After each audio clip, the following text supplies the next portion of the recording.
Timor Leste itu lepas karena kita salah caplok, Pak. Karena itu sebenarnya jalan Portugis, kita memaksakan untuk mendapatkan Timor Leste, tapi sebenarnya tidak didukung oleh perjanjian masa lalu. Makanya akhirnya ya lepas aja. Tapi kalau KKB Papua ya harus bertahan, Kak, karena itu adalah warisan dari kolonial Belanda yang seharusnya memang masuk ke wilayah Indonesia. Cuma hari ini kan bajingan semua yang ada di sana itu.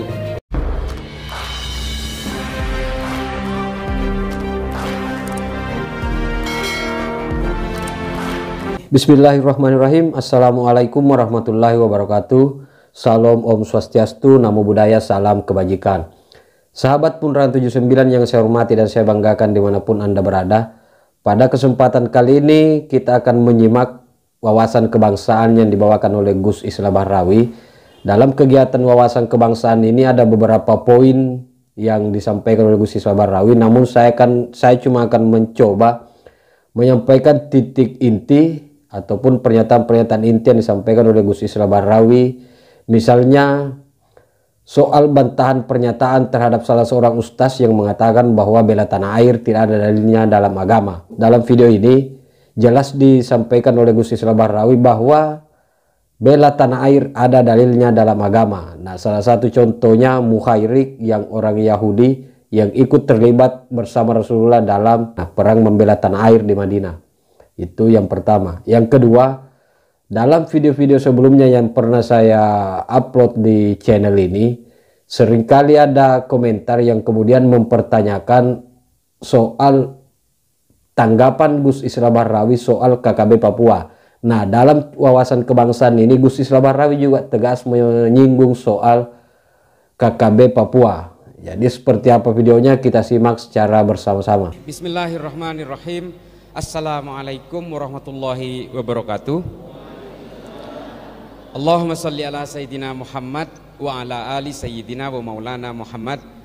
Yang saya hormati para masyayikh, para habaib, para ulama, para tokoh agama, juga dari teman-teman PCNU, MWCNU beserta seluruh Banom-Banom NU, Muslimat, Fatayat, dan dari Forkopimcam yang hadir di sini, juga dari Polsek, dari Koramil, teman-teman dari Polres, dari Kodim, dan Bapak Ibu sekalian yang ada di dalam majelis ini.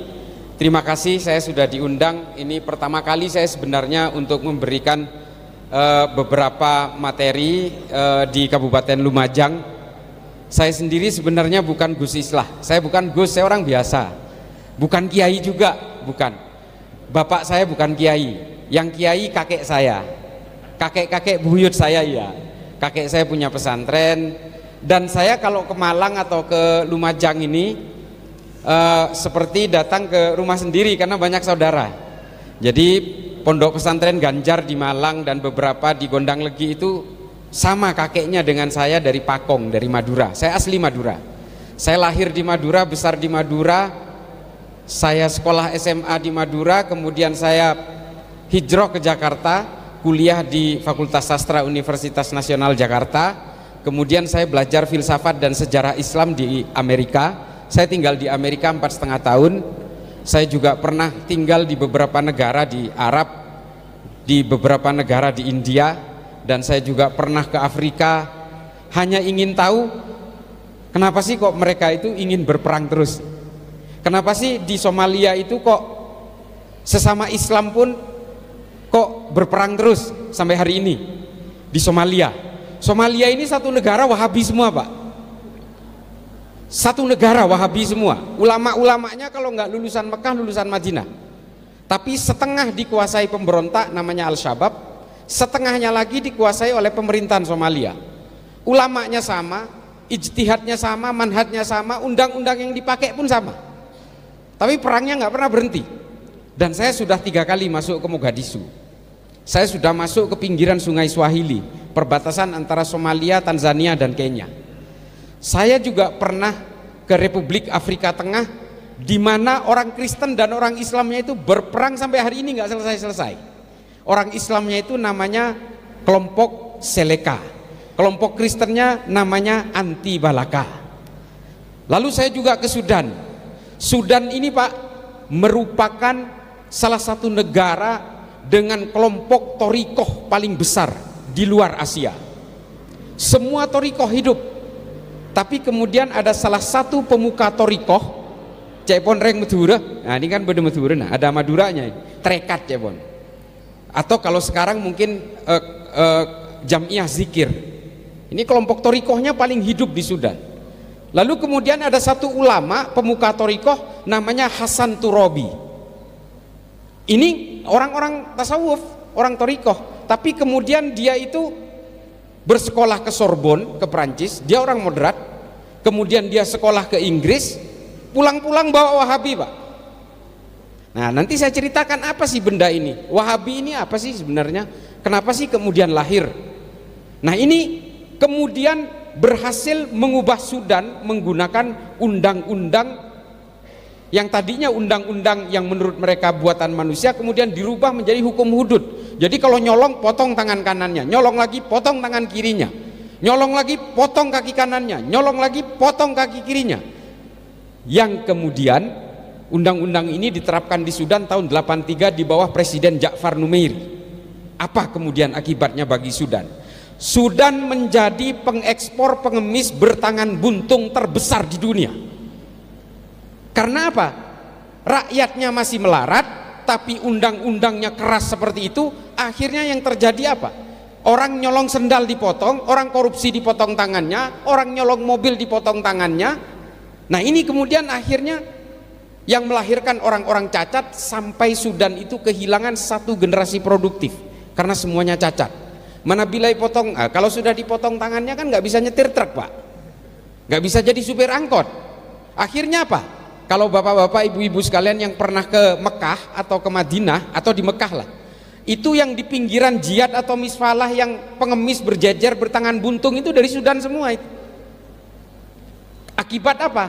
Akibat orang-orang lapar yang menggunakan hukum yang konon buatan Allah, tapi hukumnya keras sekeras-kerasnya, yang akhirnya melahirkan orang-orang cacat. Nilai pertobatan itu adalah dengan memotong tangannya.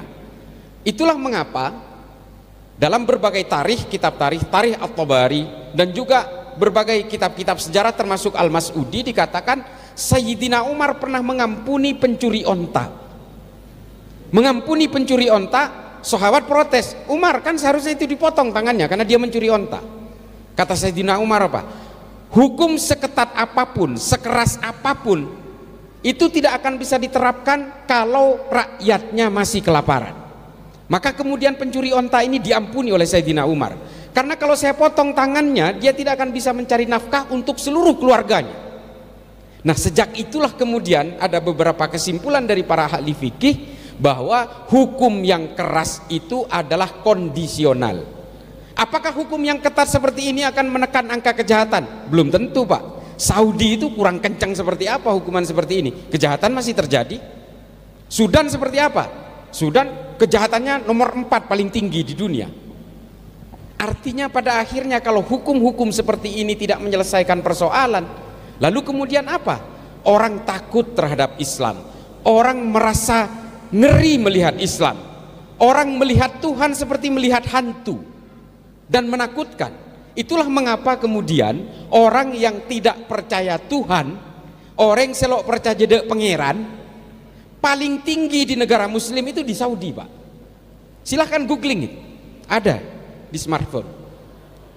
Kenapa orang Saudi ini kemudian tingkat ateismenya paling tinggi? Karena agama digambarkan sebagai agama yang paling menakutkan.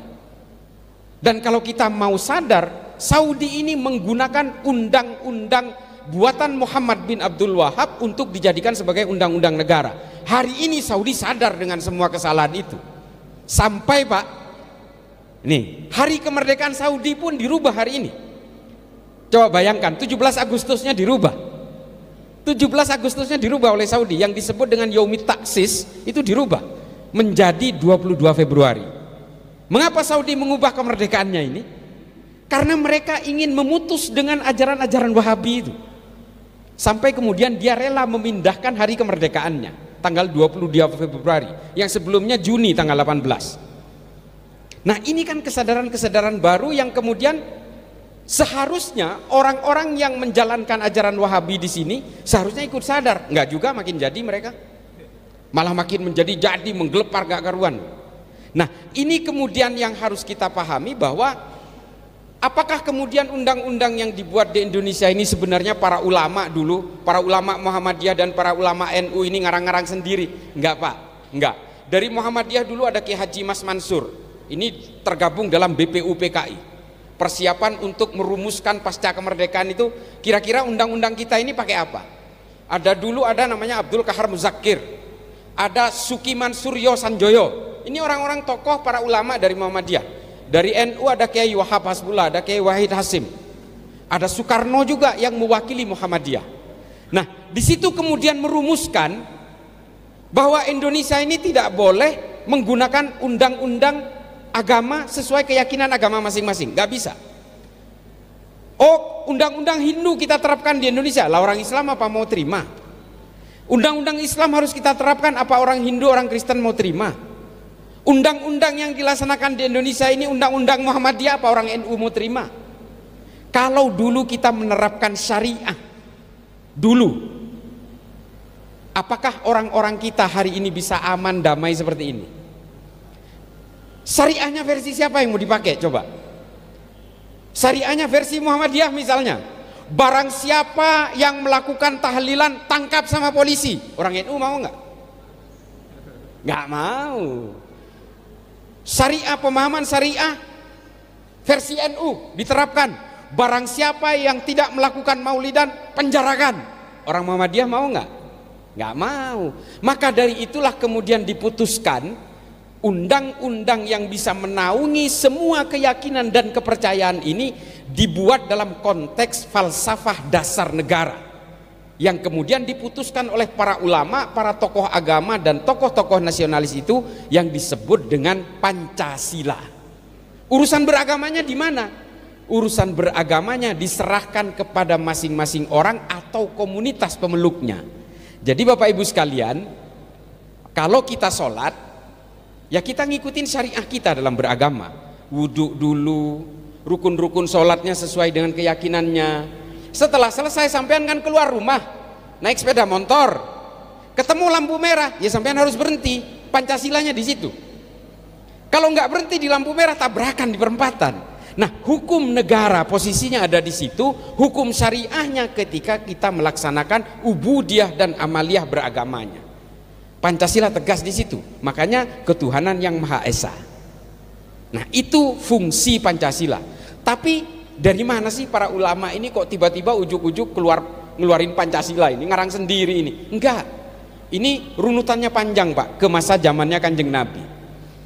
Ketika Nabi Muhammad hijrah ke Yasrib, apa yang dilakukan pertama kali oleh Kanjeng Nabi, oleh Nabi Muhammad? Mendamaikan orang-orang yang berbeda di Yasrib. Itu langkah pertama. Didamaikan dulu mereka. Ada dua suku yang sudah bermusuhan ratusan tahun di Madinah itu.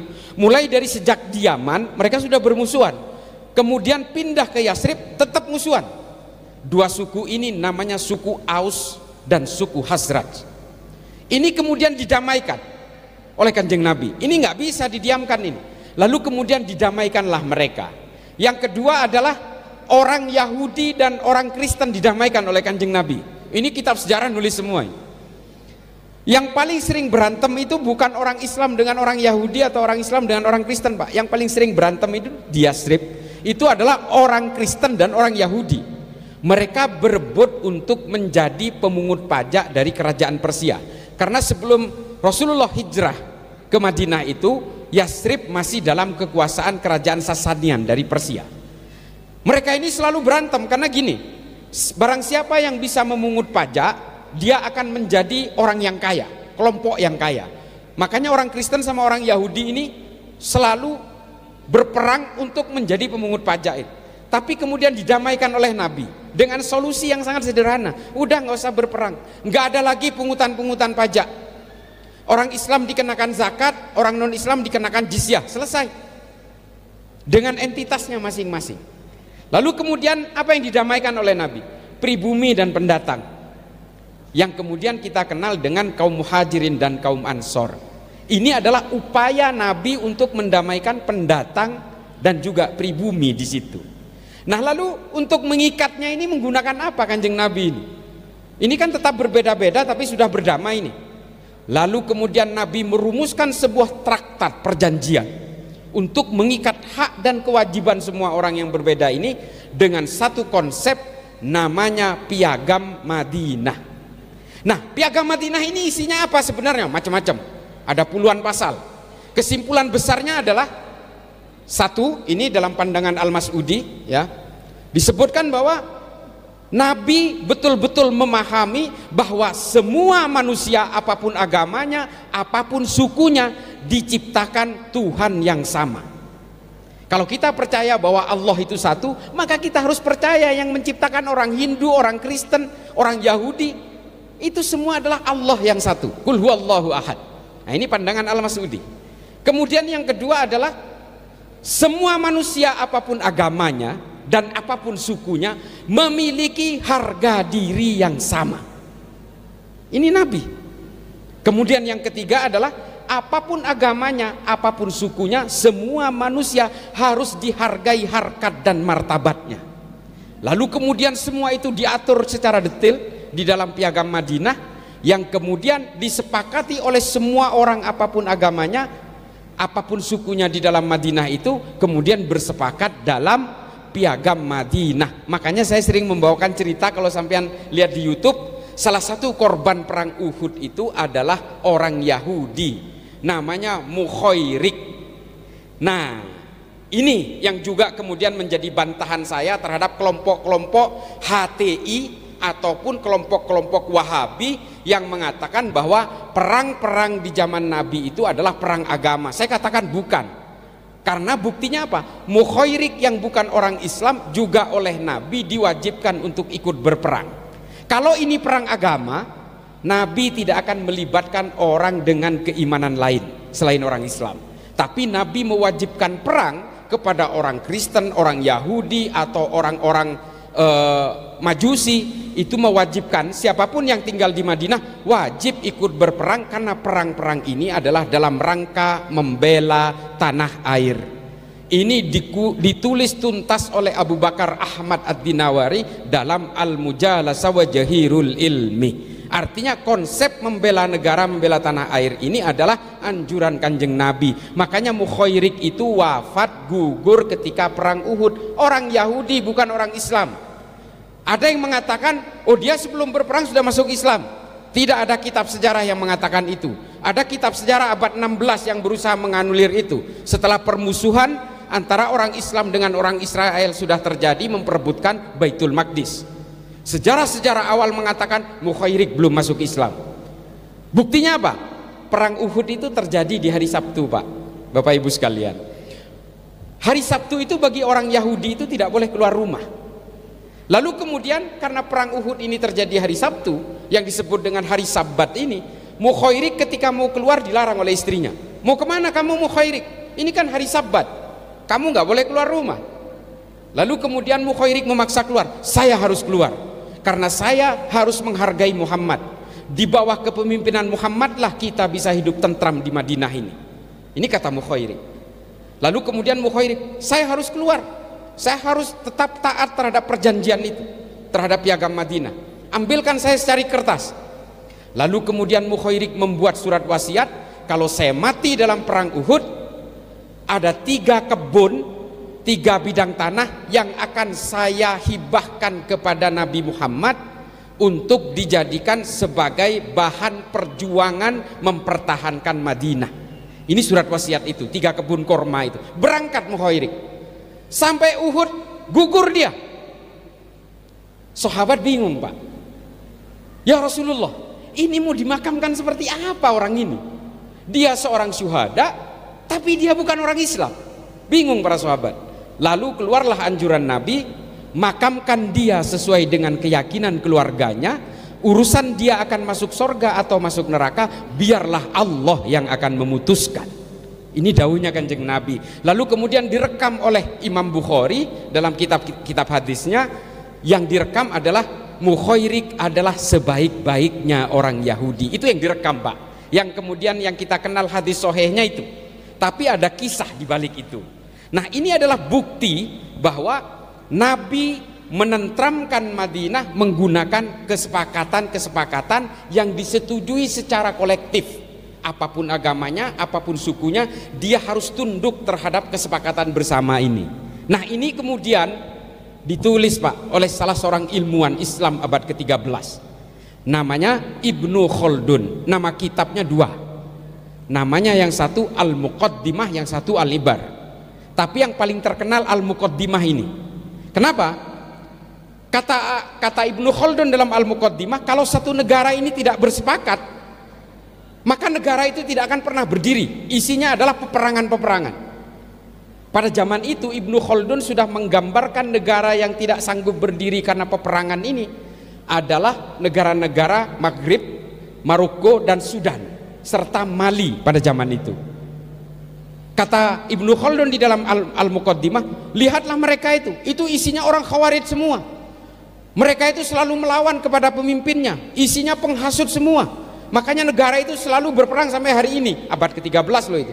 Dan itu mereka sampai sekarang masih berperang, Mali sama Sudan itu. Nah, konsep kesepakatan bersama ini yang oleh Ibnu Khaldun disebut sebagai sistem politik pemerintahan al-asobiyah, kesepakatan bersama secara sosial, secara politik. Artinya kalau negara itu tidak bersepakat antara pemimpin dengan rakyatnya, rakyat menyetujui pemimpinnya, negara tidak akan berdiri Pak. Nah, inilah cikal bakal Pancasila itu. Jadi Pancasila itu adalah al-asobiyah dan sama persis dengan kesepakatan bersama yang dibuat oleh Kanjeng Nabi dengan Piagam Madinah. Inilah dasar para ulama dari NU, Muhammadiyah, Al-Irsyad, Al-Khairat dan sebagainya itu, beserta tokoh agama lain dari Hindu, Buddha, Kristen dan tokoh nasionalis, kemudian bersepakat bahwa kita harus menggunakan rujukan yang bisa menaungi semua orang, apapun agamanya, apapun sukunya. Nah, Bapak Ibu sekalian, saya kembali ke awal. Apa sih kemudian hari ini, siapa sih kira-kira yang mau merusak Pancasila ini? Dan siapa sih yang mau merusak NU hari ini? Ini saya terangkan. Dua pilar organisasi di negara ini sudah menyatakan untuk saling bergandengan, terutama dari ormas Islam. Muhammadiyah dan NU ini sudah seiring sejalan. Dua-duanya sudah mengakui asobiyah ini sudah diakui. Pancasila sudah diakui sebagai falsafah dasar negara. Muhammadiyah dan NU sudah sama-sama mengakui, meskipun Muhammadiyah agak sedikit terlambat, tapi kemudian dua-duanya bersepakat. Hanya satu Pak yang belum bersepakat itu, salah satu partai politik dia masih belum mengakui Pancasila. Tapi oke lah, itu tinggalin aja. Tinggalin aja, dan ya kalau bisa ya kesadaran jangan pilih lah. Nah, ini kemudian Pak, yang membuat kesadaran terhadap kita adalah bahwa dari berbagai proses ini, perjalanan bangsa ini, kemudian kita menemukan musuh-musuh baru. Musuh-musuh baru itu siapa? Yang ingin menggerogoti Pancasila tapi tidak kunjung berhasil, termasuk komunisme juga tidak berhasil, kelompok NII Kartosuwiryo di Tasikmalaya tidak berhasil. Lalu kemudian muncul musuh baru Pak yang diekspor dari luar negeri. Yang pertama adalah Ikhwanul Muslimin yang berbasis di Mesir. Ini nama pemimpinnya Hasan al-Banna. Hasan al-Banna ini adalah Ahlussunnah wal Jamaah Pak. Tapi kemudian dibelokkan oleh Said Qutb dan Muhammad Qutb, kemudian berubah menggunakan konsep-konsep dari ajaran Muhammad bin Abdul Wahab. Nanti saya bahas. Kemudian yang kedua adalah Hizbut Tahrir. Ini gerakan politik yang berasal dari Palestina yang kemudian hari ini berusaha meracuni anak-anak muda kita dan kita semua. Yang ketiga adalah kelompok Wahabi. Ini jelas-jelas dari Arab Saudi. Nah, ini yang kemudian menjadi tiga pokok utama yang harus kita lawan, karena tiga-tiganya ingin menumbangkan Pancasila. Dan tiga-tiganya ingin menumbangkan NU dan Muhammadiyah, karena NU dan Muhammadiyah dianggap sebagai penopang utama keberlangsungan Pancasila. Ini tiga paket ini Pak, tiga musuh dan tiga paket inilah kemudian yang berusaha ditumbangkan barengan. Jadi mohon maaf kalau di NU sekarang muncul faksi-faksi yang mengatasnamakan NU garis inilah, garis miring, garis putus-putus lah. Nah, ini kan sebenarnya upaya pemecah belahan itu. Termasuk di Muhammadiyah juga ada faksi-faksi meskipun nggak kelihatan. Nah, ini adalah upaya memecah belah, sebenarnya targetnya adalah Pancasila Pak. Tapi jalur pantulnya itu kalau main karambol itu ngebannya lewat NU dan Muhammadiyah. Makanya jangan sampai NU dan Muhammadiyah ini terhasut lalu kemudian rontok perlahan hingga lama-lama negara ini tumbang perlahan juga. Ini nggak boleh Pak, harus kita perkuat. Teman-teman dari para ulama dari Muhammadiyah perkuat, teman-teman dari NU perkuat Pak, karena ini udah kesepakatan bersama Al-Asobiyahin. Piagam Madinahnya sudah fix, kita setujui bersama. Negara Indonesia ini kan negara nggak masuk akal Pak, benar-benar nggak masuk akal.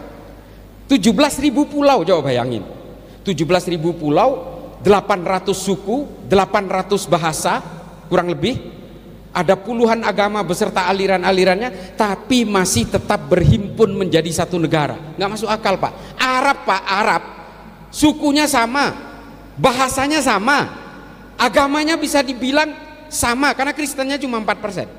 Nggak ada agama lain kecuali Kristen dan Islam. Islamnya itu 96%. Sama semua Pak. Tapi coba lihat, ada Kuwait, Oman, Bahrain, Yaman, Saudi, Yordania. Ini negara perintil-perintil, kecil-kecil negaranya. Karena apa? Meskipun satu suku, satu bahasa, satu agama, mereka nggak bisa bersatu Pak. Nah makanya Pancasila ini, negara Indonesia ini kalau ada di Arab mungkin udah pecah menjadi 25 negara Pak. Tapi kita kan enggak, sampai sekarang masih bisa bersatu. Timor Leste itu lepas karena kita salah caplok Pak. Karena itu sebenarnya jalan Portugis, kita memaksakan untuk mendapatkan Timor Leste, tapi sebenarnya tidak didukung oleh perjanjian masa lalu. Makanya akhirnya ya lepas saja. Tapi kalau KKB Papua ya harus bertahan Kak, karena itu adalah warisan dari kolonial Belanda yang seharusnya memang masuk ke wilayah Indonesia. Cuma hari ini kan bajingan semua yang ada di sana itu, nggak paham sejarah. Nah ini kemudian yang harus kita pahami adalah bahwa kemudian kelompok-kelompok yang tiga ini berusaha menggembosi kita semua Pak, memecah belah kita. NU juga jangan tenang-tenang Pak, di dalam itu ngobok-ngobok Pak. Kelompok Ikhwanul Muslimin ini yang paling bahaya. Ikhwanul Muslimin ini ubudiahnya sama, mereka maulidan juga, tahlilan juga, ziarah kubur juga, kalau ada yang meninggal dibacain talqin juga, sama Pak. Tapi tujuannya tetap khilafah Pak. Tujuannya tetap khilafah mereka itu bedanya dengan NU. NU nggak punya tujuan politik Pak. Tujuan politik NU dan Muhammadiyah ini kan tetap menegakkan NKRI dan Pancasila, udah sesederhana itu aja tujuannya. Tapi kalau yang lain ingin menumbangkan negara ini dikuasai, lalu kemudian semua dihomogenkan paksa. Sama Pak, Hizbut Tahrir juga. Padahal kalau mau debat soal khilafah, saya layani 7 hari 7 malam nggak pakai makan, ayo. Kita mau bongkar secara historis. Saya selalu menyuarakan tantangan ini, tapi nggak ada yang mau debat sama saya. Saya nggak merasa pinter, nggak merasa hebat, tapi mari kita permainkan literatur yang disediakan oleh Islam. Islam menyediakan semua literatur tentang khilafah itu. Ini sistem politik biasa Pak. Kelompok-kelompok penggarong Pancasila ini kan selalu ingin membawakan referensi masa lalu sebagai sistem yang paling ideal hari ini. Itu kan teknik lama Pak dalam politik. Ini kan kemudian yang meluluh lantakkan berbagai kehidupan beragama kita ini kan tujuan politik Bu. Ini politik semua ini. Makanya saya paling anti sama politisasi agama ini. Orang Islam, orang Hindu, orang Kristen, orang Katolik silahkan berpolitik Pak, silahkan. Orang Islam juga harus berpolitik untuk mengawal supaya produk-produk politik tidak keluar dari makosidus syariah. Harus Pak. Tapi jangan jadikan agama ini sebagai kendaraan untuk mencapai kekuasaan. Karena kata Ibnu Rus, kalau ada penguasa yang menggunakan agama sebagai kendaraan menuju kekuasaannya, kelak kejahatan-kejahatannya pun akan dibenarkan dengan menggunakan dalil agama. Ini Ibnu Rus. Dan akhirnya banyak praktek seperti itu. Banyak Pak yang mengatakan, saya partai Islam, saya akan memperjuangkan Islam, sayalah Islam, pilih saya. Setelah berkuasa korupsi juga Pak. Ada itu, gak usah disebut lah. Nah ini kan adalah anomali-anomali dan penipuan-penipuan atas nama agama yang membajak kesalehan, membajak simbol-simbol agama. Makanya saya paling anti dengan partai baru yang akan berkampanye di masjid, mengatakan masjid adalah tempat jihad politik. Karena dulu Nabi menggunakan strategi perang dan berbagai anjuran politik itu di masjid katanya. Beda Pak. Zaman Kanjeng Nabi itu menggunakan masjid, merumuskan strategi perang itu untuk melawan musuh bersama. Musuh kalian dan musuh saya sama, mari kita lawan sama-sama. Kalau hari ini kan enggak Pak. Partai politik itu kampanye di masjid Orang-orang yang merasa tidak punya musuh kemudian dipaksa untuk melawan musuh saya. Itu bedanya. Para ulama ketika melawan penjajah Belanda juga menyuarakan berbagai ijtihad politiknya dari masjid, karena musuhnya musuh bersama, namanya penjajah Belanda. Itu musuh kita. Tapi kalau hari ini enggak, kalangan muslimin semua, mari kita lawan semua musuh saya. Kan musuhnya dia doang, Pak. Hanya musuhnya dia yang disuruh lawan dan mengajak kita. Nah, inilah penyimpangan itu. Dan mereka yang suka berkampanye di masjid, saya nggak mau nyebutin capres lah, semuanya juga kok, semuanya sama itu. Saya memang nggak ada lah, udahlah pokoknya gini, sayangilah agama ini, jangan kemudian dijadikan kendaraan-kendaraan politik, karena suatu saat mereka juga memiliki kejahatan. Kita kan manusia biasa, Pak. Nah, kemudian orang-orang yang memaksakan untuk mengatakan oh masjid harus punya jihad politik, ya lihatlah sejarah lah, bagaimana Khalifah Umar bin Abdul Aziz sampai mengeluarkan ketetapan bahwa khotib Jumat harus membawakan surat An-Nahl ayat 90 di bagian akhirnya. Nah, ini kan di masjid kita sampai dilakukan sampai hari ini. Itu kenapa? Karena dulu, Pak, masjid itu tempat caci maki. Ibu sekalian, dulu masjid itu tempatnya mencaci maki lawan politik. Kalau masjidnya itu masjidnya Muawiyah, lalu kemudian mencaci maki Sayyidina Ali. Kalau itu masjidnya Sayyidina Ali, tempat mencaci makinya Muawiyah. Dari dalam masjid mereka sholat bareng, sampai keluar itu bunuh-bunuhan. Makanya kemudian Khalifah Umar bin Abdul Aziz, Khalifah kelima dari Bani Umayyah, mengeluarkan ketetapan khotib harus membawakan surat An-Nahl ayat 90. Innallaha ya'muru bil adli wal ihsan wa ita'i dzil qurba wa yanha 'anil fahsya'i wal munkari wal baghi ya'idukum la'allakum tadhakkarun. Ini supaya orang ingat bahwa kita semua ini adalah harus membangun kebersamaan. Semua umat Islam, semua umat manusia ini harus saling bekerja sama, saling bergotong royong. Itu maunya Khalifah Umar seperti itu, dan tradisi ini terus dipakai sampai hari ini. Nah, ini mereka ini nggak tahu sejarah itu, bahwa berpolitik di dalam masjid untuk kepentingan kekuasaannya nggak boleh. Kalau menyuarakan kita, misalnya kita diserbu oleh tentara musuh misalnya, oh silahkan Pak, galang kekuatan masjid. Kalau perlu kita bagi-bagi senjata di masjid, nggak apa-apa. Kalau memang negara kita diserbu oleh orang lain. Lah ini kan urusan bilik suara, Pak. Hanya urusan coblos-mencoblos ini. Cuma 1-2 detik, tapi kemudian kita dibohongi 5 tahun ke depan, kan kita juga nggak ikhlas, Pak. Nah, ini yang harus kita sadari, bahwa Bapak Ibu sekalian, kita ini sudah terlalu lama diporak-porandakan oleh kekuatan-kekuatan politik, hanya untuk kepentingan elit politik. Jadi Bapak Ibu sekalian yang hari ini terjun ke dalam dunia politik, cukuplah tugas sampean itu untuk mengawal produk-produk politik tidak keluar dari maqasidus syariah. Teman-teman yang Hindu, yang Buddha juga demikian, kawal Pak, supaya masing-masing pemeluk agama ini tidak dirugikan. Politik agama dan politik identitas itu nggak salah Pak, dan nggak bisa dihindari, nggak bisa dihindari. Ini demokrasi. Demokrasi itu bahasa Inggrisnya based on electoral system, berdasarkan kepentingan sistem elektoral. Kalau sampean dari Pronojiwo ingin jadi caleg, maka sampean harus mewakili kepentingan rakyat Pronojiwo. Kalau sampean orang Islam, harus mewakili kepentingan orang Islam. Nggak bisa dihindari Pak, politik agama dan politik identitas termasuk kedaerahan ini. Kan otomatis konstituennya kan punya dapil-dapil Pak. Kalau sampean itu dapilnya di Lumajang, terus sampean ketika terpilih berjuang untuk di Sumatera Utara sana, ya salah Pak, salah itu. Makanya sampean harus berjuang untuk kepentingan konstituen dari tempat di mana dapil Anda itu memilih. Ini nggak bisa dihindari. Yang tidak boleh dilakukan itu adalah politisasi agama, politisasi identitas. Karena saya ini Islam, yang nggak milih saya bukan Islam. Nah ini Pak, offset ini. Nggak boleh kayak begitu. Apalagi misalnya dihubung-hubungkan dengan rumah ibadah dan sebagainya. Kalau saya dipilih, Islam akan jaya. Ada hadis yang mengatakan dalam setiap 100 tahun akan lahir seorang mujaddid. Maka pilihlah saya, karena sayalah mujaddidnya. Nah ini kan udah berkembang nih, membawa-bawa hadis gitu kan. Nanti 2024 itu adalah 100 tahun tumbangnya khilafah. Nah inilah kebangkitan khilafah ini, persis 1 abad. Nah kan gitu. Khilafah terakhir itu tumbang 1924 Pak. Nah 2024 persis 100 tahun. Terus dihubungkan dengan hadis yang mengatakan setiap 100 tahun akan lahir seorang mujaddid. Nah ini digoreng lagi Pak. Maka pilihlah si A, pilihlah si B. Wah hancur-hancuran kita ini.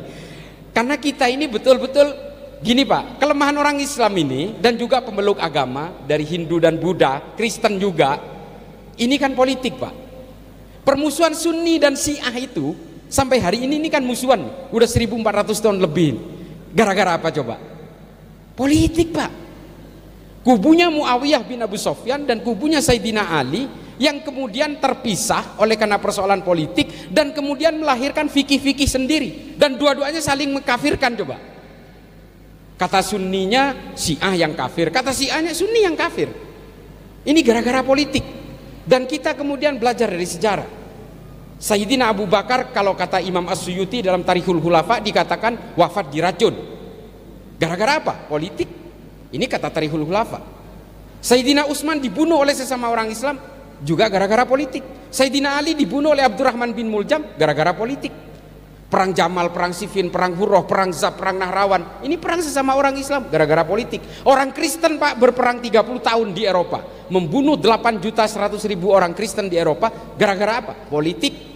Orang India sesama Hindu, Mahatma Gandhi, ini ada yang dari Hindu? Ada. Mahatma Gandhi itu dibunuh oleh sesama orang Hindu namanya Godse. Dan di sana kemudian terbelah orang India itu yang moderat dengan orang-orang Hindu nasionalis yang disebut dengan kalangan Hindutva dan Bharatiya Janata, serta ada garis kerasnya di tengah namanya Shiv Sena. Ini meluluh lantakkan India Pak. Dan semua agama mengalami itu. Ada Baader-Meinhof Protestan di Jerman, ada IRA dari kalangan Katolik di Irlandia, ada white supremacy untuk kalangan evangelis di Amerika. Semua agama mengalami kerentanan dijadikan sebagai alat untuk membinasakan orang yang berbeda. Gara-gara apa? Politik Pak. Politik jugalah yang kemudian memporak-porandakan Islam terbentuk menjadi firqoh dan sebagainya. Sekte-sekte tercipta dalam Islam karena didahului dengan politik. Ahmadiyah bikinan kolonial, ini bikinan kolonial, termasuk yang namanya Wahabi Pak. Kenapa Wahabi ini menjadi aneh? Karena memang Wahabi ini tadinya diciptakan di Saudi untuk memperkuat kekuasaan politiknya keluarga Ibnu Saud, dan kemudian barang ini dibawa ke Indonesia dengan kultur yang berbeda, demografi yang berbeda, dengan suasana politik yang berbeda, dan kemudian terjadilah benturan-benturan itu. Coba Pak, ini saya mau cerita sedikit tentang kelahiran Wahabi. Pertemuan antara Muhammad bin Abdul Wahab dengan keluarga Ibnu Saud terjadi pada tahun 1734. Keluarga Ibnu Saud merasa punya kepentingan, saya harus didukung oleh ulama dari Najd. Lalu muncullah Muhammad bin Abdul Wahab At-Tamimi ini. Dia kemudian yang mendorong kekuatan politik keluarga Ibnu Saud dengan membuat fikih-fikih baru. Sulit Pak untuk ngayak orang Saudi yang agamanya sama, kepercayaannya sama, tapi di satu sisi dia itu orang saya apa bukan? Untuk mengayak ini kemudian mereka mengadopsi konsep al-wala wal baroknya dari Majmu' al-Fatawa Ibnu Taimiyah. Tapi masalahnya Pak, kalau konsepnya Ibnu Taimiyah dalam Majmu' al-Fatawa ini masih oke-oke aja lah karena soal keimanan. Tapi ketika diakomodasi oleh Saudi dan dimodifikasi sampai akhirnya orang yang berbeda pilihan politik pun bisa dikatakan kafir dan bisa dimusuhi. Ini yang menjadi masalah. Lalu kemudian keluarlah fikih-fikih itu. Musik diharamkan. Ini makanya sampai sekarang ini Muhammadiyah nggak mau mengharamkan musik karena mereka paham dengan genealogi ini, dengan sejarah ini. Lalu Wahabi mengharamkan musik. Kenapa? Keluarga Ibnu Saud itu paling takut kalau ada orang berkerumun Pak. Takutnya mereka itu memberontak kepada kerajaan. Diharamkan. Mengapa ziarah kubur kemudian diharamkan? Dan mengapa situs-situs Kanjeng Nabi hampir dihancurkan semua? Karena memang keluarga Ibnu Saud tidak mau orang Saudi ini punya ikatan masa lalu dengan leluhurnya. Mereka maunya itu semua mengidolakan keluarga Ibnu Saud.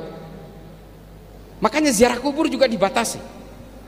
Lalu kemudian maulidan. Oh maulidan apalagi, makamnya Kanjeng Nabi aja hampir dihancurkan. Untung komite Hijaz ulama dari Indonesia menghalangi itu. Kalau enggak habis itu raudhah itu. Nah, mengapa mereka kemudian ingin menghapus semua situs-situs itu? Mereka memang mengatakan punya dasar supaya tidak musyrik, tapi sebenarnya apa? Orang Saudi pada saat itu dibutuhkan jangan mencintai orang lain dulu, yang penting mencintai keluarga Ibnu Saud dulu. Karena ada musuhnya Pak waktu itu. Musuhnya itu keluarga Ibnu Rashidin dari Ha'il, seorang dzurriyyah Nabi. Makanya mereka juga mengharamkan penghormatan terhadap dzurriyyah Nabi, orang-orang Wahabi. Karena saingan politiknya keluarga Ibnu Saud itu dulu adalah keluarga Habaib dari keluarga Ibnu Rashid yang ada di Ha'il, makanya diharamkan. Jadi apapun fikih-fikih yang dilahirkan oleh Wahabi ini sebenarnya dijahit sesuai dengan kebutuhan tubuhnya keluarga Ibnu Saud. Hari ini kemudian Saudi berubah menyadari itu semua. Kata Muhammad bin Salman di dalam salah satu TV mengatakan, kalau pemerintah Saudi bertahan dengan ajaran Wahabi ini, maka kita akan menjadi bangsa paling primitif di dunia. Makanya hari ini ibu-ibu sekalian, kalau pergi ke Saudi di luar Haramain pakai hijab itu nggak wajib Bu. Kalau di Indonesia kan sampean masih noleh-noleh, nggak enak sama temen. Di sana buka nggak apa-apa Bu. Nah ini bukan berarti ini benar atau salah, bukan. Tapi artinya pemerintah kerajaan Arab Saudi sudah menyadari masa lalunya yang terlalu diatur oleh aturan-aturan yang ketat itu. Makanya banyak orang Saudi yang kabur dari Saudi malah tidak percaya kepada adanya Allah. Mereka kemudian menjadi orang-orang kafir yang justru bukan kafir pindah agama, tapi kafir tidak percaya adanya Allah. Banyak Pak produknya orang Saudi itu, Rana Ahmad, Rahaf Al-Kunun, Dina Ali Sahnun, Ajla, Aiwa, dan masih ribuan lainnya. Orang Saudi yang kemudian tidak mau mengakui adanya Allah, memilih kabur, karena kalau tidak percaya kepada Allah di Saudi itu dipancung Pak. Makanya kabur ke Jerman, Kanada, Ukraina, ke Australia, ada yang di Singapura nyangsang di sana. Mereka lebih memilih tidak percaya Tuhan dan kabur dari Saudi. Ini adalah efek ajaran-ajaran Wahabi yang memberikan agama seolah-olah agama ini menakutkan, menggambarkan Allah itu sebagai benda yang sangat intimidatif dan sangat kejam, hingga akhirnya mereka menolak generasi sekarang ini. Oleh karena itu Muhammad bin Salman kemudian banyak membuat keputusan-keputusan perempuan kalau naik haji atau keluar rumah tidak perlu pakai mahram. Nah ini sekarang ibu-ibu yang mau umroh atau mau haji ini nggak wajib mahram, kan aturan dari pemerintah kerajaan. Nah kalau dulu kan harus cari mahram, ini enggak. Orang Saudi ke luar negeri juga nggak perlu pakai didampingi mahram, hanya cukup izin saja cukup. Perempuan Saudi hari ini banyak yang jadi supir Grab, banyak. Nah ini yang kemudian disadari oleh mereka. Masalahnya Pak, ketika kepalanya ini sudah mulai sadar dengan beberapa kesalahan, ekornya yang ada di Indonesia ini makin jadi Pak. Nah inilah yang melahirkan teroris-teroris itu. Saya ulangi, kelompok Wahabi inilah yang melahirkan teroris-teroris yang ditangkap oleh Densus 88 ini. Kalau ada yang nggak percaya, yang bicara adalah tenaga ahlinya Densus Pak. Kalau masih nggak percaya juga, saya bawa ke penjara, ngobrol sendiri sama terorisnya. Setiap teroris yang ditangkap, saya bicara langsung dengan mereka Pak. Mereka yang mengaku sebagai penganut ini. Dari 2151 per hari ini yang ditangkap Densus, dari tahun 2000 sampai 2023, 2151. Hanya 6 orang yang bukan Wahabi Pak. Makanya saya katakan di beberapa podcast, orang Wahabi ini, yang teroris yang berbasis Wahabi ini yang ditangkap oleh Densus itu 99,99%. Karena hanya 6 yang bukan Pak. Yang satu Katolik, namanya Fernando. Dia pelaku peledakan bom Sumarekon Serpong. Dia ingin minta duit berupa Bitcoin ke pemilik mall. Dia ledakkan mallnya. Namanya Fernando, Katolik Pak. Terus ada yang Protestan Pak, namanya Johnson Dang Siagian. Dia ingin membakar pos polisi Jatiwarna di Bekasi. Karena dia terpapar oleh ajaran kiri namanya anarkisme. Kelompoknya namanya anarko-sindikalisme. 2. Yang 4 siapa? Anggota FPI, kelompok Hussein Hasni CS.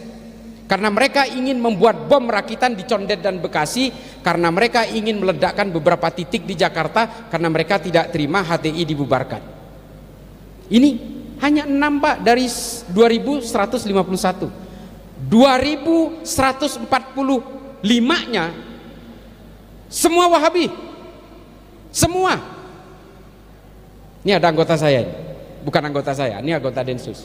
Dia tahu persis. Mereka yang ditangkap ini sama Pak dengan kelompok-kelompok Wahabi. Sama Pak, mengharamkan musik, mengharamkan rokok, mengharamkan maulid, mengharamkan tahlilan, haul, ziarah kubur, semua diharamkan. Dan orang yang berbeda dengan mereka halal darahnya.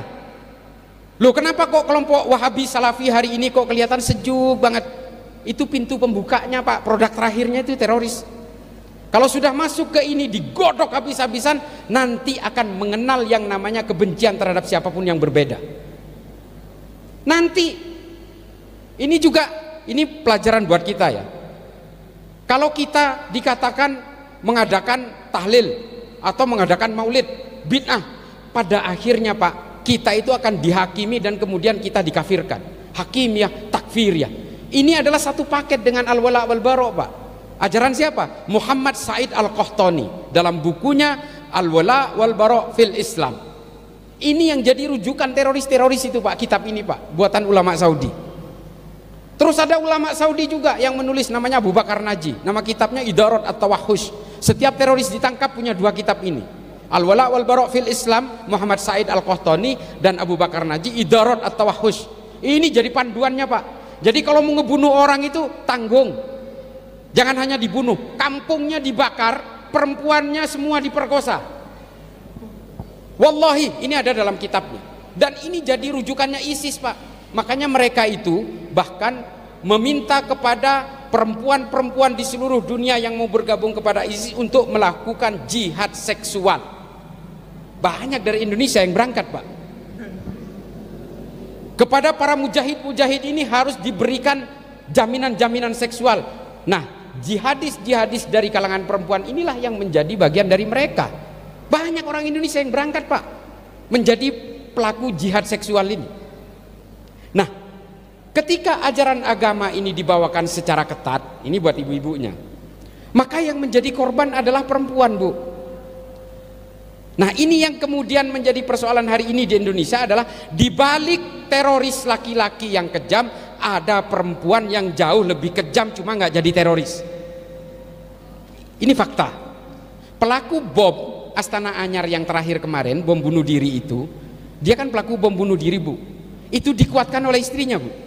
Istrinya jauh lebih radikal daripada suaminya. Karena sebenarnya yang bisa meluluhkan hati laki-laki itu perempuan sebenarnya. Kalau perempuan udah ngunci, mau apa coba? Itunya dikunci misalnya. Nah, ibu-ibu sekalian, apa yang dialami oleh Saudi Arabia dalam beberapa tahun belakangan ini, kemudian ada temuan sebuah survei, namanya yang melakukan survei atas permintaan kerajaan itu, survei oleh Gallup International. Hasil temuannya adalah 5 dari 300 orang Saudi mengaku tidak percaya kepada Allah, tidak percaya terhadap adanya Allah. Nah, ini temuan terakhir. Makanya kemudian Pangeran Muhammad bin Salman berusaha melonggarkan itu. Nah, kenapa kemudian yang perempuan menjadi korban? Karena perempuan ini selama ratusan tahun Bu, selalu jadi korban dari produk fikihnya yang dibuat oleh laki-laki semua. Laki-laki yang membuat fikih untuk perempuan ini adalah laki-laki semua, dijalankan oleh pemerintahan politik laki-laki. Tidak ada satupun perempuan yang dilibatkan sebagai ahli fikih. Makanya kalau ibu-ibu punya anak perempuan, dorong menjadi ahli fikih perempuan, supaya Basul Masail itu ada dari kalangan perempuan yang menyuarakan perempuan. Sampean nanti kalau nggak setuju suaminya kawin lagi, nanti sampean akan masuk neraka, kata yang laki-laki. Gitu loh. Nah, kenapa ini kemudian hukum ini berlaku selama ratusan tahun? Karena sampean nggak mau bersuara, sampean nerima aja. Lah, yang nulis kitab Adzabul Mar'ah itu juga laki-laki, gimana coba? Iya kan Pak Kiai? Nah, ini loh. Jadi sampean itu harus berdaya sebagai perempuan. Saya ngomong begini ini bukan, saya kebetulan biasanya saya diikuti oleh istri saya. Kebetulan istri saya nggak ikut, tapi suara saya tetap. Perempuan harus berdaya, dan kebetulan istri saya satu memang. Ya kalau inginnya ingin Bu, tapi nyali nggak ada Bu, nggak berani. Nah, ini yang kemudian harus jadi gambaran kepada ibu-ibu sekalian. Kalau kemudian ada suaminya yang radikal, mau bergabung dengan kelompok-kelompok radikal, pengen ngebom sana, togut apa, mengkafirkan orang lain, ibu jangan mendorong mereka, dinginkan mereka, suami-suami ini, daripada dikunci nanti kalau tengah malam. Nah, ya kan? Nah, ini penting ibu-ibu. Karena dari hasil riset kita di Densus 88, di balik teroris yang kejam laki-lakinya itu ada perempuan yang juga ikut mendorong. Makanya pelaku teror belakangan ini Bu selalu melibatkan perempuan. Gereja Katedral di Makassar itu perempuan juga ikut. Penyerbuan Mabes Polri Zakiyah Aini juga perempuan. Penyerbuan Istana Negara itu namanya Siti Elina juga perempuan. Perempuan mengalami kerentanan-kerentanan karena apa? Hidup dalam beragamanya terlalu dikunci, terlalu dibelenggu, terlalu ditakut-takuti, akhirnya dia putus asa dan akhirnya ingin cepat masuk surga dengan cara seperti itu. Nah itu Bu, Bapak Ibu sekalian, ini buat ibu-ibu, udah cukup. Ini ya, tolong berdayakan sampean kalau punya putri perempuan, dorong masuk pesantren, masuk ke pesantren yang dikenal kuat dalam persoalan fikih, misalnya Peloso Kediri atau ke Sidogiri atau ke Tebu Ireng. Nah itu masukkan ke sana khusus belajar fikih supaya dari kalangan perempuan ada wakilnya ketika merumuskan fikih-fikih kontemporer atau fikih-fikih yang bersifat mutaghayyirat.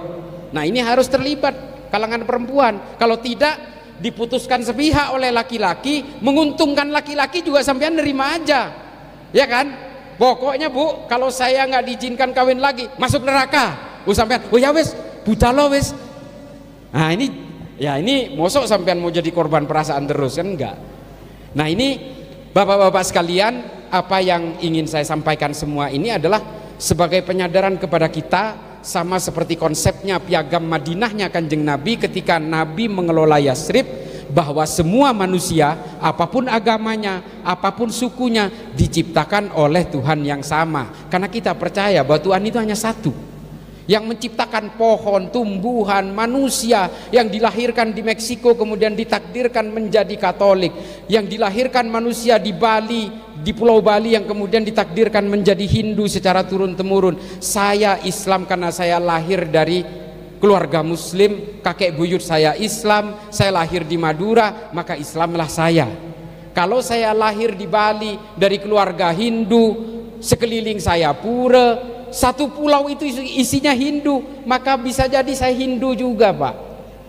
Ini di luar konteks hidayah atau menjadi mu'allaf, di luar konteks itu. Tapi bagaimanapun kata Habib Ali Al-Jufri dalam Al-Insaniyah Qabla Tadayyun, bahwa kelahiran manusia itu juga menentukan keimanan-keimanannya. Makanya jangan kemudian atas nama keimanan kita membenci orang lain, ingin membunuh orang lain. Gak boleh, kita diciptakan oleh Tuhan yang sama. Semua manusia apapun agama dan sukunya dilahirkan dengan harga diri yang sama. Mau orang Arab, orang Papua, orang Madura, orang Lumajang, orang Pronojiwo, orang Ampel Gading dan sebagainya, ini punya harga diri yang sama Pak. Nah di mata Allah semua ini sama karena Allah membuat perbedaan ini secara sengaja, bersuku-suku, berbangsa-bangsa. Ini kesengajaan Allah Pak. Allah ingin menunjukkan kekuasaannya kepada kita sehingga kita dibuat berbeda-beda. Taruhlah wajahnya sama, postur badannya sama, setidaknya sidik jarinya berbeda Pak. Ini kekuasaan Allah ada di sini. Miliaran manusia di bumi ini 7 miliar, sidik jarinya nggak ada yang beda, nggak ada yang sama Pak. Ini kekuasaan Allah ada di sini, perbedaan itu. Maka Allah meminta di dalam Al-Quran supaya kita semua dita'arufu, kita semua saling berinteraksi, saling mengenal di antara semua perbedaan itu. Dan kemudian Nabi Muhammad mempertegas khairun nas anfa'uhum linnas. Nabi jelas tidak menggunakan mukmin di situ atau muslim di situ, tapi menggunakan kata annas, manusia secara universal. Kita harus menghargai siapapun. Sama seperti kisah-kisahnya Kanjeng Nabi yang menyuapi pengemis, buta, bukan orang Islam lagi, mencaci maki Nabi pula di pasar di Madinah, tapi Nabi masih menyuapi dengan kacang-kacangan setiap hari. Apakah karena keimanan? Bukan. Apakah karena Nabi itu karena faktor ketidaksabaran? Enggak. Nabi di sini memainkan kemanusiaannya. Meskipun dia bukan orang Islam, dia pengemis buta dan mencaci maki Nabi, Nabi tetap menyuapinya dengan makanan setiap hari. Ini kemanusiaan Pak. Dan ketika Nabi melewati satu gang selalu diludahi oleh orang kafir, diludahi sampai ketika suatu saat Nabi melewati gang itu tidak ada yang meludahi. Nah lalu kemudian Nabi mengatakan, kemana orang yang meludahi saya kok nggak ada? Sakit Nabi. Nabi adalah orang pertama yang membesuk orang ini. Ini adalah kemanusiaan. Makanya Pak, dalam beragama, agama apapun, wabil khusus beragama Islam, kita harus tetap menjaga bahwa Islam ini tidak punya tujuan lain selain sebagai menyempurnakan akhlak dan sebagai rahmatan lil alamin. Gak ada lagi. DNA-nya Islam bukan politik. Kita gagal berkali-kali dalam politik. Orang Islam menguasai Eropa 600 tahun, nggak ada warisannya sampai hari ini. Masjid-masjid cuma jadi gereja. Secara genetik satu pun tidak ada orang Islam di Eropa. Kalau hari ini ada orang Islam di Eropa, itu karena orang Eropa kawin sama orang Islam, ada pengungsi dari negara Islam, ada imigran dari negara Islam, lalu kemudian ada Islam di Eropa. Secara keturunan nggak ada Pak. Karena dulu ketika kekuasaan Islam itu tumbang di Granada, orang-orang Islam itu dibaptis paksa. Kalau nggak mau dibunuh. Makanya kemudian orang Eropa setelah itu, orang-orang Islam yang sudah berkuasa beranak pinak di sana selama 600 tahun, akhirnya menjadi Kristen semua. Quran dibakar, 132.000 Quran dibakar di plaza di Granada. Dan literatur Islam ribuan dibakar semua. Penduduk Islam dibaptis paksa semua. Itu kalau agama dibawakan lewat jalur politik Pak. Makanya politisasi agama itu saya nggak pernah setuju. Karena akhirnya apa? Islam akan tunduk kepada penakluk-penakluk berikutnya kalau soal politik. Nah, makanya kemudian kalau ingin memajukan Islam, majukan dengan ilmu pengetahuan. Nih, Islam pernah berjaya dalam ilmu pengetahuan, sejaya-jayanya. Adzan ya? Adzan ya? Habis ini penutup lah, tanggung. Karena saya besok harus di Surabaya memberi materi di Rakernis Polda Jatim, terus geser ke Kediri, ke Trenggalek, terus ke Meranggen Demak, Giri Kusumo, Mbah Yai Munif, terus berangkat terus ke Jakarta. Jadi masih panjang perjalanan saya, tapi intinya adalah pesan saya kepada adik-adik, wabil khusus yang masih muda ini, adik-adik yang laki-laki atau perempuan, majukan Islam dengan ilmu pengetahuan. Islam pernah berjaya di situ. Semua agama pernah berjaya dengan ilmu pengetahuan. Hindu juga pernah berjaya dengan ilmu pengetahuan. Dan ketika semua agama ini mengenal ilmu pengetahuan dan lebih fokus terhadap ilmu pengetahuan, mereka tidak saling membenci. Angka 0 itu yang menciptakan pertama adalah orang Hindu. Lalu kemudian disempurnakan oleh Al-Khawarizmi. Angka 0 dalam matematika yang kita kenal itu disempurnakan oleh Al-Khawarizmi, seorang pemikir Islam di Andalus. Nah, termasuk Ibnu Sina, Jabir Ibnu Hayyan, Al-Birri, Al-Baikuni, An-Nawawi, Imam Ghazali, Rumi, Tabrizi, semua mengeluarkan berbagai pemikiran-pemikiran ilmu pengetahuan. Nah, ini yang kemudian Bapak Ibu sekalian, kalau ingin menjayakan Islam, majukan lewat ilmu pengetahuan dan bawa Islam ini kepada daya tariknya. Yang Hindu, yang Kristen, bawa semua. Mau Kristen Jawi Wetan atau Katolik atau Protestan atau apapun, bawa semua ke dalam daya tarik agama, bahwa semua agama ini berbasis kemanusiaan dan kedamaian, termasuk Islam. Islam itu berbasis kemanusiaan dan kedamaian, sama seperti agama yang lain. Jangan kemudian orang tidak tertarik kepada Islam karena melihat tabiat kita, karena melihat karakter kita, karena melihat akhlak kita, yang kemudian menyuarakan kebencian dan caci maki dibarengi dengan takbir. Gak boleh Pak, mengucapkan takbir itu bukan Allah Maha Besar saja maknanya, tapi itu harus dimaknai bahwa betapa kecilnya kita. Kalau kemudian kita meneriakkan takbir dan kita juga merasa besar, ini juga sama dengan kekufuran Pak. Seolah-olah kita sama besarnya dengan Allah. Gak boleh Pak. Ketika kita menyuarakan takbir, kita kecil, sekecil debu di situ. Nah, ini saya juga protes kepada orang-orang yang kadang-kadang kumpul takbir, takbir.